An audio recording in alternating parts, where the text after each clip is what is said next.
team, thank you so much.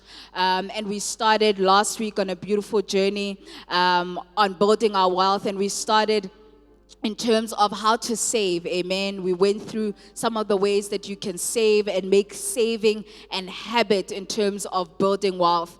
But today I want us to talk about something that's also as important as saving. Amen. And we're going to go into the next step. We can go to the next slide. We're going to focus on how do you protect your wealth. Amen. So now that you've made the wealth, you've saved it, how do you protect it? Because that's also an important thing. And one of the things that, is very contentious, I think, in everyone's budget is how do you budget and how much do you budget for something called insurance? Amen. I know none of us like it. When things are tough, one of the first things usually to go is that insurance debit order. Amen. But it's not a good thing that you must let go. And I think we've all seen in the past few years, there's been such an unprecedented number of, natural things that have happened in our own country. Who would have known that in South Africa in the past few years, we've had earth tremors. We have had, multiple floods that have happened in Durban. And we've also had hailstorms. If you've been in Joburg, you'll know towards the end of last year, we had a lot of hailstorms that happened. It was even estimated that around 35 million rand in claims towards the end of last year was actually paid out by insurance providers from the hailstorms that happened last year. So that just goes to show how one natural event can come in and just put a dig into what you have been building in terms of your wealth. Amen. So it's also important to make sure that you do what? That you protect your wealth. And insurance is one of the ways that we do that. Before we go into the type of insurance that anyone can actually take and people should actually be considering, I want to debunk some myths about insurance really quickly. The first one is, all the married people in the house, can you put your hands up? Amen. Amen. So one of the myths is that only married people, amen, need insurance. That is false. Amen. So all my single people in the house, you are not exempt. Insurance is for everyone. So let's not wait until you're married. Let's not wait even until you have kids. Everyone needs insurance. Amen. The second one is the cover from my employer is enough. So you need to read the fine print. Amen. I know a lot of us get insurance cover for various things at work, but make sure you read the fine print. So the day you want to make a claim, they don't tell you that, no, that is not included in our T's and C's. Amen. All right. And then the next one is applying for insurance is a tedious process.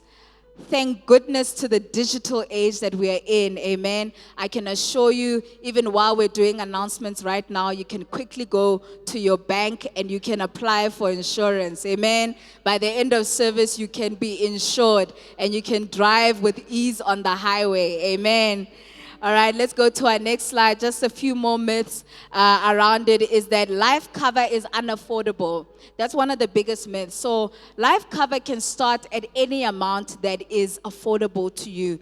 A lot of insurance providers will actually work with what you can afford in order to make sure that you do have some sort of life cover. Amen. And then the last one is insurance companies don't want to insure people with chronic illnesses. So if you are in the room and you have a chronic illness, or you know a family member who's been hesitant to take insurance because of a chronic illness, there are multiple and great insurance companies that are actually covering people with chronic illnesses. So don't let that be something that deters you from getting insurance. Amen. And then we'll just go quickly to this slide. We'll go through it quickly. Some of the types of insurance that you can get. There's income protection cover. So if you do have a job, you earn a monthly salary, you can get this type of insurance. If anything happens, if you need to be out of work, you sprain an ankle, they can cover you for the months while you're recovering. There's retrenchment cover. There's car insurance cover. Amen.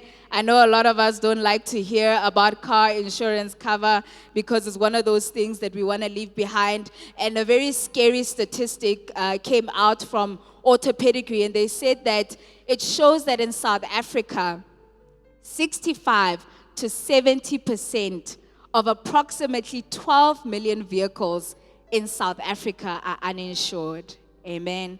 So likelihood of, let me not make an example with our parking lot, but likelihood of any parking lot anywhere in South Africa, very minimum people in that parking lot have insurance. Amen. And you don't want to be one of the people that do not have insurance. So just to encourage you, and like we said previously, start from where you can afford. Amen.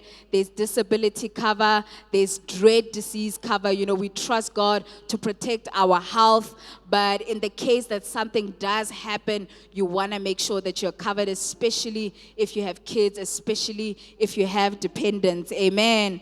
Amen. We can just go to our next slide over there. And then just a few tips in terms of getting your insurance. Number one, shop around. Don't go for the first insurance quote. We've all seen the hippo appear in our ad screens, right? So take your chances, get a quote. You know, Outsurance has been running this campaign for years to say if we can't beat your cover, we can't beat your quote, we'll give you 500 rand. So shop around. The second one is take advantage of what your employee or your employer already has for you. Take advantage of it. And then the last one, I plead, read the T's and C's. Amen. I think there's nothing worse than thinking that you're covered for something, and then when the incident does happen, you go into the T's and C's and you realize that you're not covered. So some of the tips that will just help you on your journey to getting insurance. And then we can just go to our final slide. I just want to leave you with this quote. It says that insurance is the embodiment of preparedness. It's offering a safety net when life takes an unexpected turn. So with that, I really want to encourage you as we are on this journey of learning how to build our wealth, let's also take the time to pause and also protect the wealth that we are making. Amen. Amen. Let's give God a hand for that marketplace. Right now, I'm going to